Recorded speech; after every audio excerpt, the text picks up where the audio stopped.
Hello, everyone. I was hoping you'd come. The two words we'll learn today in this book are faithful and love. Do you know what these words mean? Understanding these words can help us grow in our relationship with the one true God. Words about God to help you worship Him. Written and illustrated by Nicholas Joy. Published by Christian Focus Publications. Faithful. God remembers His people. His promises are true. 2,000 years ago, today, and tomorrow too. It is beautiful to see old married couples who have loved each other for a whole lifetime. They are a picture of faithfulness, a friendship that lasts through good times and bad. We may think that the Bible was written to tell us how to be faithful to God. But really, the main story is how God is faithful to us. The God that made promises of blessing to Noah, Abraham, Moses, and David is the same God that sent His Son to fulfill that blessing, and the same God who offers a new life to you today. Our God is a faithful God. God is merciful and gracious, slow to anger, and abounding in steadfast love and faithfulness. Exodus 34:6. God is faithful to us in loving us and keeping His promises. You can read in the Bible, in Deuteronomy chapter 7, verses 7 to 10, about it. When we say God is faithful, it means that God keeps His promises and always does what He says He will do. Know, therefore, that the Lord your God is God.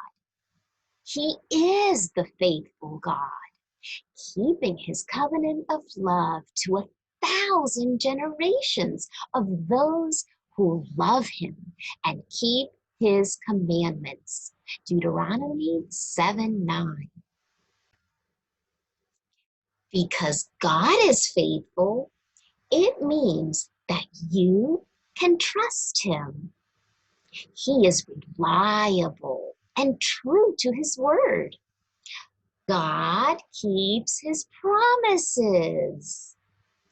Let's be faithful like God is faithful. But, what should we do to be a faithful person? I'm glad you asked. A faithful person is reliable. Are you reliable? Can others count on you? A faithful person can be trusted. Are you trustworthy? Ask others that know you well if they find you trustworthy. Are you true to your word, like God is true to His word?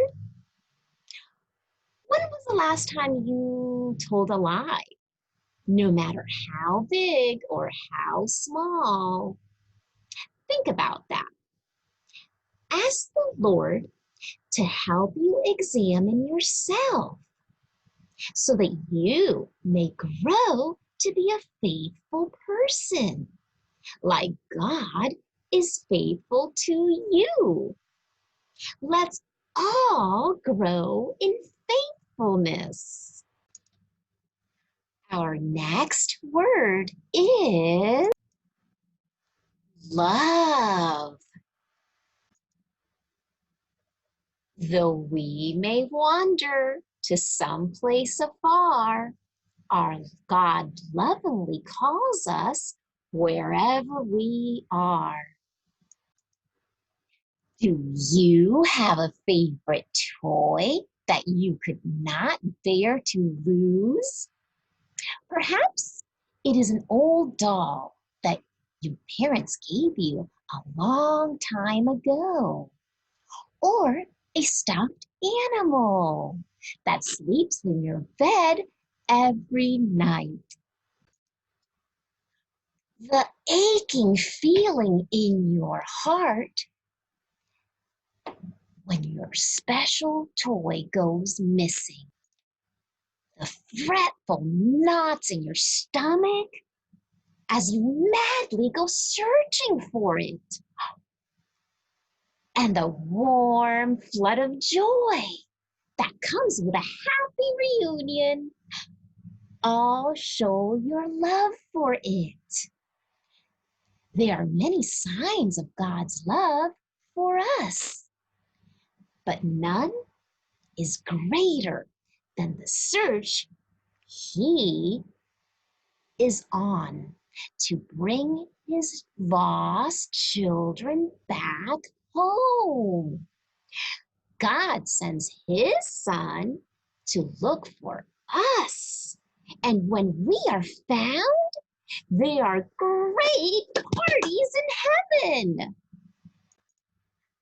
Though we may wander to some place afar, our God lovingly calls us wherever we are. God doesn't just act loving, He is love. God's love is caring. God's love is giving. And God makes the first move. God takes the initiative in loving us rather than waiting for us to show love to Him. So He doesn't just act love, He is love. The Bible describes this love not that we loved God, but that He loved us. 1 John 4:10. And while we were still sinners, Christ died for us. Romans 5:8. This is how God showed His love among us. He sent His one and only Son into the world that we might live through Him. 1 John 4:9. And so we know and rely on the love God has for us. God is love. Whoever lives in love lives in God, and God in them. 1 John 4:16. So God is love. By relying on God's love, you live in love because God is love. So, in living in love, you live in God, and God lives in you. I am so thankful unto God for what we learned from our Words About God book today. We serve